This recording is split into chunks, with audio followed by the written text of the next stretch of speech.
Hey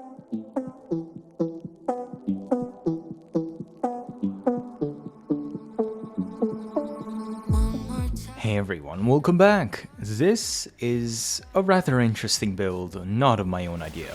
However, what we have discovered and come up with here is a result of my own testing, meaning it is entirely possible I have missed something along the way, and it might be even better than this. All credit for this idea goes to Mk1-Bo God, who raised this comment on our companion rework video from last week. Apparently, Kubrows can be used as a DPS nuke with the Zephyr tornadoes. In light of the upcoming companion rework, I will also let you know how it will affect the setup. As you can see, it already works. We know Zephyr is already broken, and tornadoes even more so. Despite my Kubrow downing occasionally, I still sit at 120 kpm. Let me reiterate, pre-companion rework, where our Kubrow still downs and you have to manually revive it and is also much more paper, my pet is still spitting out 120 kpm on Steel Path. What's different about this setup compared to your usual just shoot the tornado forehead strat is this being an infinite damage loop. Kind of like how we would use tornadoes to slash taxi guns in the past, we can also slash taxi your Kubrow, because by default, it has 100% slash. The problem is, Kubrow AI is dumb, so we need an AoE status effect instead to make up for bad hitboxes and hitting the wrong targets. Electric and gas have the interesting interaction where every cross-link can re-trigger tornado spread. Shock Collar only costs 1 mod slot and grants Beast Companions electric damage. Kubrow hits enemies with electric within tornadoes, electric chains tornado and applies electric dot to everything, then everything ticks an electric dot and are able to hit the tornadoes back. Tornado reflects the chains into another big AoE that applies more electric dots, and the cycle repeats until enemies die. It shreds Xmas units and even one-shots acolytes. Yes, if you use an electric modded gun, it can work too. But this is a pet showcase. Also, this can work on a Pierce/Kubrow build on Kullervo's collective curse setups if that's what you want to do. There are a couple other components, but that is the gist of the theory craft today. If I'm missing something, please let me know down in the comments. An important part of this strategy are stat sticks. That's right, our Kubrow uses stat sticks. This slot is the flex slot post-update. Bond mods will replace Medi Pet Kit. Do keep in mind the expected EHP difference post-update with these exact same mods is about 5.27 times more EHP. Post-update, this build will have 2240 HP and 840 armor for 73.7% damage reduction.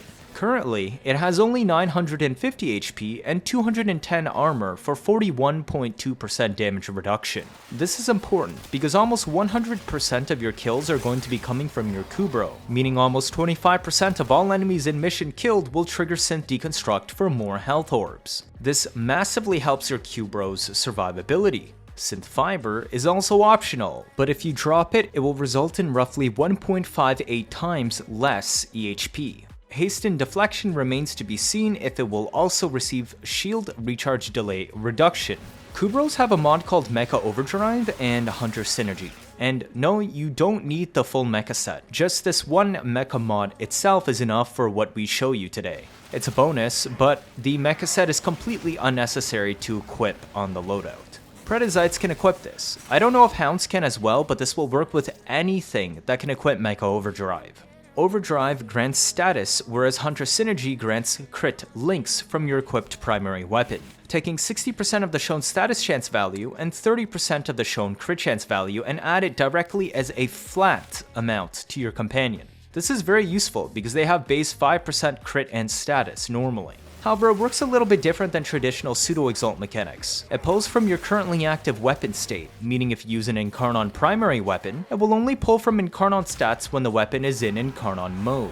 It always pulls from your primary weapon, even if it is holstered. Therefore, since Mecha Overdrive and Hunter Synergy can stat stick your primary weapon onto your Kubrow or Predasite, we want weapons with good status and crit. The best options are Strun and Karnon, which reaches 144 crit chance and 782 status chance with this build. This is assuming you use the Bugged Elemental Balance 4th tree perk. It is the absolute strongest companion stat stick that exists in the game. However, because we are dealing with quasi-infinite damage loops, stronger weapons only serve to reduce game lag and get enemies to die in less loops. So use whatever you want, any weapon with high status. Crit honestly isn't that important compared to status because the Mecha Overdrive grants 60% status link, whereas Hunter Synergy grants only 30% crit link. There are also a million status mods we can fit on a build, but only one unconditional crit chance mod. If you can't get good crit on your weapon or no space left on your companion, you can skip building crits and using Hunter Synergy completely, which frees up a slot. Yes, Ribbons help, but are completely unnecessary since you can get plus 410% status chance for mods. Hunter Munitions is just to make your pet deal more damage to enemies with Slash, and Kubrows deal 100% pure Slash by default before mods, so this should be easy to trigger. Other really good choices include Paris Prime Incarnon and Boar Prime Incarnon. Boar has roughly 15 times damage scaling on your pet. Paris has 25 times damage scaling, and Strun, which I said was the absolute best, has 40 times scaling. Very few other weapons approach Boar's 15 times scaling, and 90% of the weapons in-game have 8 times or less scaling for your companion. Just grab whatever has the highest base status chance. Strun and Boar and Karnon scale so high because, as I said, Elemental Balance perk is still bugged for a bunch of extra innate status. Paris and Karnon just has crazy stat splits at 50% crit chance and 80% status innately.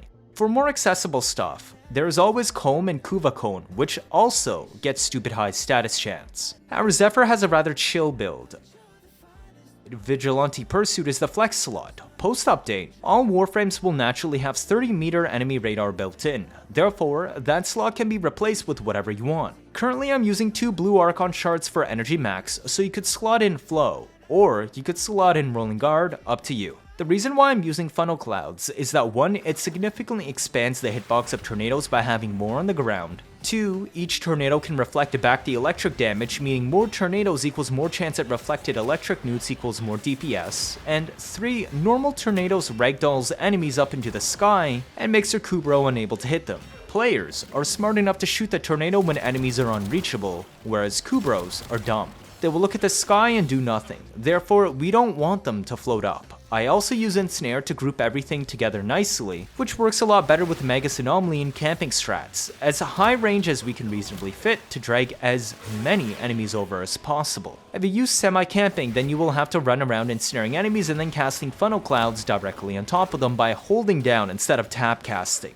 Make sure you shoot the enemy group once or twice with your weapon, so your Kubrow recognizes which enemies it should prioritize next. Yes, this does affect their AI somewhat. Anomaly also helps to try and get them all together if Ensnare gets a few stuck on the wall. You do not want to airburst enemies into Funnel Clouds, because even with Ensnare, it will ragdoll them high in the air even with Funnel Clouds equipped. Higher range is also useful for Turbulence radius. The more you aggressively spam Magus Anomaly and the more enemies you can suck with Ensnare, the more likely enemies are to be grouped near you, meaning the more likely your Kubrow will stay near you, and thus inside of your 15.9 meter windshield radius, which deflects shots that would otherwise hit your Kubrow. AoEs and melee units can still hit them, so do keep that in mind. That's pretty much it. I brought a Kompressa to tag enemies with Viral and Radiation instead of Epitaph because Cold will slow down my sucks. Tagging so my enemy knows who to hit. Viral because it's innate and buffs our damage, as well as reflecting in tornadoes for AoE viral procs. Radiation, so it also reflects AoE because it turns on friendly fire for enemies, making them more likely to shoot each other, and thus less firepower focused on my Kubrow and me. Remember to always keep Turbulence up to deflect bullets. My melee is Glaive Prime as my last resort, but generally your Kubrow should be able to kill everything in tornadoes, including Acolytes. Literally everything within hit range of them die instantly. But if you do need a Glaive build, this is what I use. Prime Fury is completely unnecessary, it's just to speed up my melee animation. If I melee out of Operator, or the tiny part of the charge animation for heavy attacks that is affected by attack speed, the vast majority of that is instead affected by heavy windup mods. If you need more damage and multiple throw spam, then use Power Throw here. Focus schools can be literally anything. Strength is irrelevant, so Matarai is not that important. I just chose it to skimp out on casting speed shards, but we already have natural talent on the build too. Ensnare can help with the energy on a more active run and gun build so you can cast tornadoes consistently at 100 efficiency, on top of new groups if you're not camping. Otherwise, yeah, use whatever you want. Cheers. If this is your first time watching, feel free to leave a like or better yet subscribe. Let me know your thoughts down in the comments. 79.5% of you are not subscribed. I'm trying my best to get you new information out always as soon as possible, like I've been doing with the Duviri update, Tenocon, and now the companion rework. Stick around if you want to see interesting memes and builds on a nearly daily basis. Don't want to miss out on any of that, do you? And that'll be it for this video. Thank you all for watching and see you all next time.